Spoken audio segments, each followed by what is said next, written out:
di apa istilahnya diberikan kursi wakil gubernur kalau mau mendukung Ridwan Kamil. Ini menarik ya.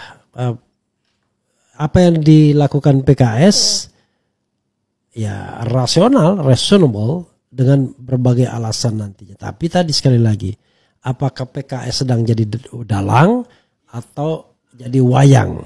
Atau dia merasa jadi dalang padahal wayang, ya? Ataukah dia dianggap wayang padahal dia sekarang mau jadi dalang? Itu yang penting ya. Oke, nanti coba kita bahas 4 komponen tersebut ya dengan alternatif berpikir ya. Yaitu PKS akhirnya tidak memajukan Anies tetapi memajukan kadernya sendiri yang namanya Sohibul Iman ya. That's politik ya. Kalau kita mau jujur ya, politik itu adalah soal perhitungan untung dan rugi. Mungkin PKS merasa apa untungnya saya mengusulkan Anies Baswedan. Toh kalaupun dia menang di DKI Jakarta, ya kemenangannya cuma tambah 2 kursi saja ya kalau tidak salah ya. Dari 16 ke 18 kursi.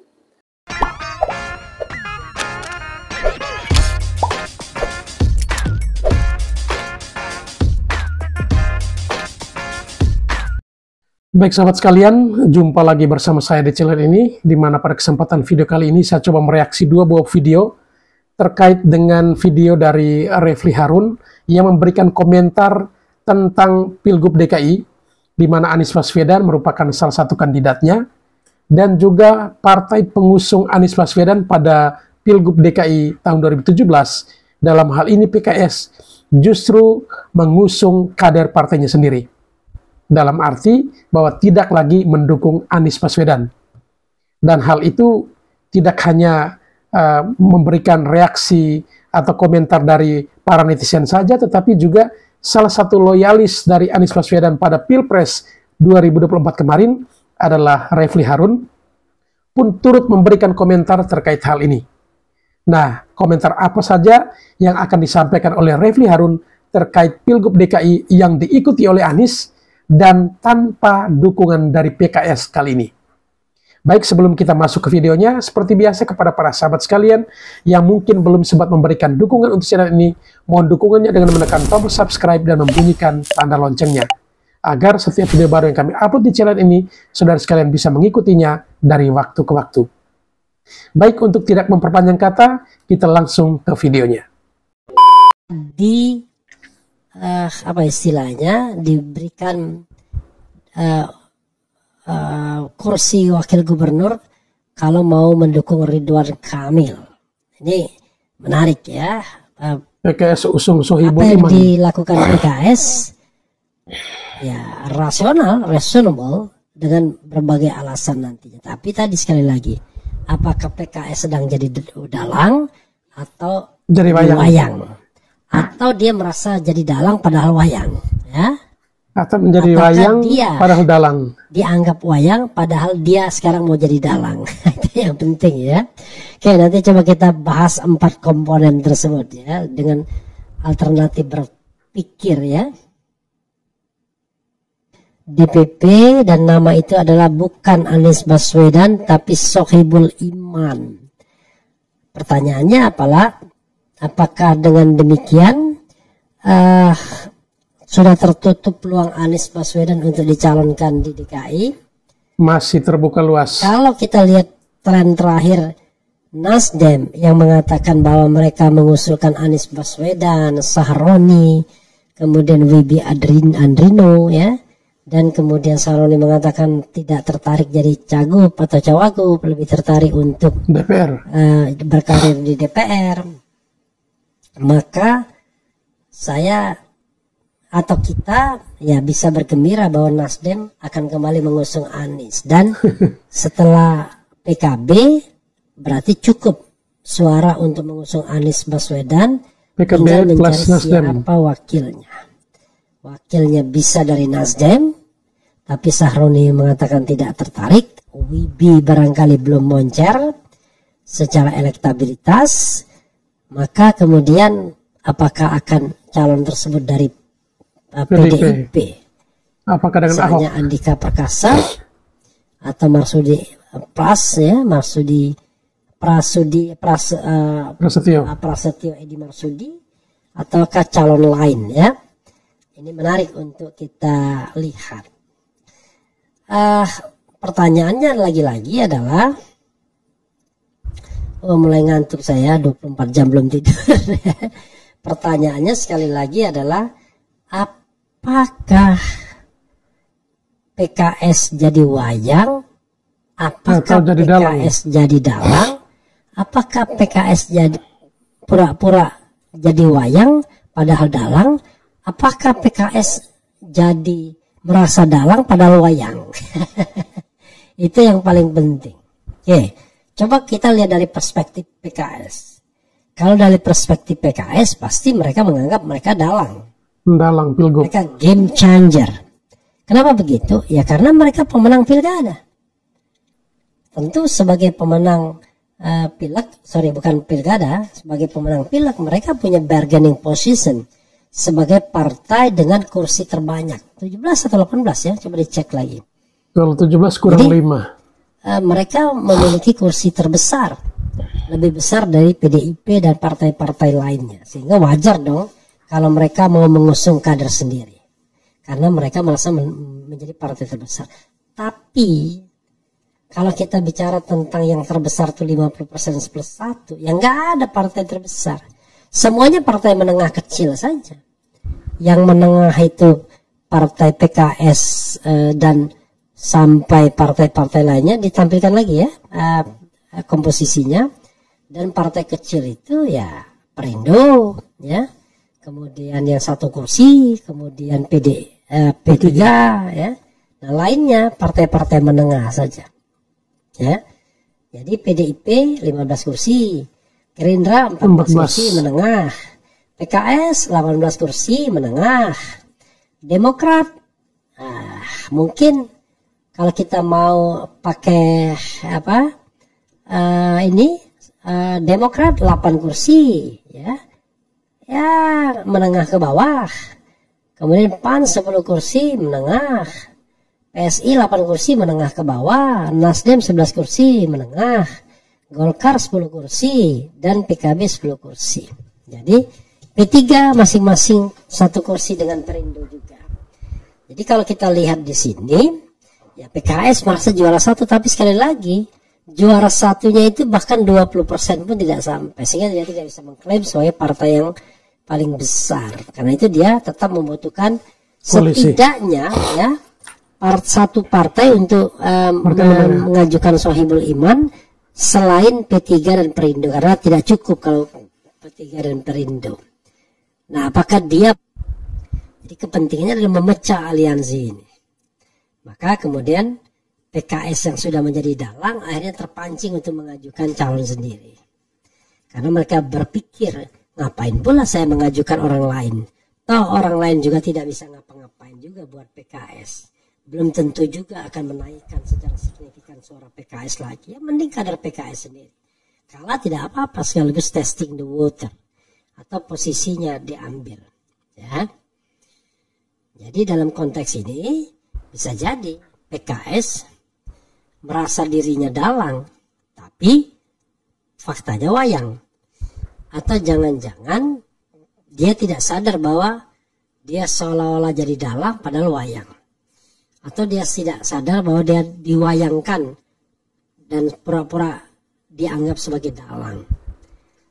Jadi kalau kita lihat di sini, ya itulah relevansinya isu-isu tersebut ya, sobat R sekalian. Tapi kita lihat ke depannya. Apakah Sohibul Iman itu adalah harga mati? Kalau masih harga hidup, ya artinya PKS sudah mau belajar politik secara lebih lincah setelah dalam beberapa edisi pilkada dan edisi pilpres selalu menjagokan calon dari partai lain. Sekali ini PKS tidak ingin. Kalau dia bergabung sama Anies, dia ingin pastikan bahwa wakilnya mereka. Padahal kalau Anies dan PKS, mereka chemistry-nya dapat, tetapi ceruk pasarnya sama. Itu persoalannya. Kalau mereka berpisah, ya bisa saling memecah di antara mereka. Jadi yang paling bagus adalah Anies berpasangan dengan PDIP sehingga PDIP bisa ditarik, tapi PKS punya kerelaan untuk mengusulkan Anies pula. Tapi rupanya udah beda sekarang ya, PKS pengen main sendiri dia. Dan kalau kita kaitkan jabatan gubernur ini dengan jabatan presiden memang beda jauh. Kalau Anies menang, ya emang dia bisa apa untuk mensejahterakan atau memberikan fasilitas kepada PKS? Yang mending berjuang sendiri. Toh kalau misalnya seorang yang terpilih itu patuh pada good governance, ya nggak ada apa-apanya. Nah, karena itu perlu kedewasaan, perlu pemihakan PKS terhadap apa saja, terhadap hal yang baik, demokratisasi, terhadap agenda anti korupsi misalnya. Kalau seandainya percaya bahwa Anies adalah sosok tersebut dan punya peluang menang. Tapi kalau PKS tidak percaya Anies, sosok yang bisa diharapkan makin memajukan bangsa ini dan kemudian PKS di dalamnya, maka ya wajar PKS mengajukan calon lain. Nah, hanya yang tidak boleh adalah pengajuan calon lain itu karena sudah ada deal di belakang layar, ya, misalnya cost recovery terhadap dana pemilu dan lain sebagainya, maka akhirnya PKS tidak lebih dari partai yang juga pragmatis. Saya belum ingin memberikan penilaian, tetapi hanya memberikan pagar bagi kita untuk menganalisis, yaitu apakah PKS menjadi dalang, apakah PKS menjadi wayang, apakah PKS sesungguhnya dalang, merasa dirinya dalang padahal wayang, atau sesungguhnya dia wayang, pura-pura jadi wayang padahal dalang. Ya, kita lihat ke depannya. Ada komentar Sobat Eras, bacakan satu. Wah, rupanya makin mengantuk saya. Doa terbaik untuk Pak Anies. Saya kecewa sama PKS kalau benar demikian. PKS usung kadernya sendiri emang salah ya, tidak salah. Tetapi sekali lagi memecah suara kubu yang berusaha berhadapan dengan penguasa istana ya. Dan ini ada kasus, bukan kasus ya, ada hal yang menarik ya, yang terkait dengan PKS, yaitu PKS akhirnya tidak memajukan Anies, tetapi memajukan kadernya sendiri yang namanya Sohibul Iman. Ya, that's politik. Ya, kalau kita mau jujur ya, politik itu adalah soal perhitungan untung dan rugi. Mungkin PKS merasa apa untungnya saya mengusulkan Anies Baswedan. Toh kalaupun dia menang di DKI Jakarta, ya kemenangannya cuma tambah 2 kursi saja ya kalau tidak salah ya, dari 16 ke 18 kursi. Sementara mereka menjadi mayoritas karena PDIP anjlok, kan begitu? Ya tapi ada juga lah perannya Anies Muhaimin ya, terutama Anies di Jakarta ketika Pilpres kemarin, masa tidak ada perannya ya? Jadi sebenarnya ada juga perannya. Cuma peran ya, Anies untuk PKS menganggap kami di tingkat nasional kok cuma nambah 3 kursi dari 50 kursi ke 53 kalau tidak salah ya, karena saya tidak tahu kondisi terakhir sengketa MK apakah mengubah kursi atau tidak. Sementara partai lain nambah 10 kursi, baik Nasdem maupun PKB. Mungkin mengecewakan juga bagi PKS, kok insentifnya nggak banyak sih ke kami, mungkin begitu ya. Diuntungkan karena PKB. Itu ya akhirnya ya ada kekecewaan di sana. Tapi whatever it is, ya PKS seperti yang saya katakan pada sebelumnya ya, mereka sebenarnya sedang jadi wayang atau jadi dalang. Ya. Apakah dalam konteks ini mereka tidak sedang jadi wayang sesungguhnya, wayang dari koalisi Indonesia Maju? Apakah mereka menganggap diri mereka adalah dalang? Tapi apapun itu, PKS masih membutuhkan mitra aliansi, mitra koalisi. Pertanyaannya, siapa yang akan berkoalisi dengan PKS? Partai apa saja kalau dia disodorkan secara pragmatis, Bahkan Gerindra pun bisa mengatakan berkoalisi dengan PKS misalnya.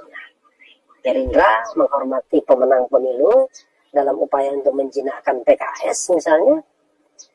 Ada juga wacana PSI, tapi wacana PSI mungkin agak main-main juga ya, karena bukan Sohibul Iman, tetapi Presiden PKS yang dimajukan ya, Ahmad Saiku bisa.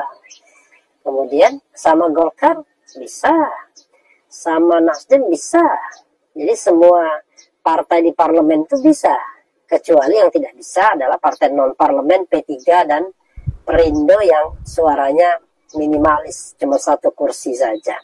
Jadi sebenarnya peluang PKS untuk maju, kalau seandainya dia memang dijebak, bukan dijebak ya, kalau dijebak kok lucu juga, dibiarkan untuk maju ya, ya mungkin ini ya, itu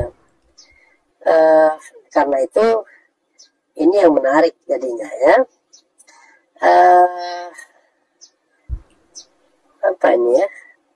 Jadi sobat era sekalian, PKS menjadi bukan lagi partai pengusung Anies ya, tapi partai yang tidak lagi mengusung Anies. Dibilang, saya mengatakan kenapa PKS tidak mau mengusung Anies tadi, bahwa pertambahan kursi mereka mungkin tidak terlalu signifikan sehingga mereka ya ngambek-ngambek lah sedikit ya. Kemudian mereka selalu dipojokkan untuk tidak mendapatkan posisi. Misalnya posisi wakil gubernur tidak pernah diberikan ke PKS karena PKS dianggap satu aliran dengan Anies. Ya memang begitu. Karena pendukung PKS itu ya mayoritas pasti pilih Anies. Rasanya aneh kalau dia pilih yang lain. Tapi kalau ada kader PKS, secara mereka itu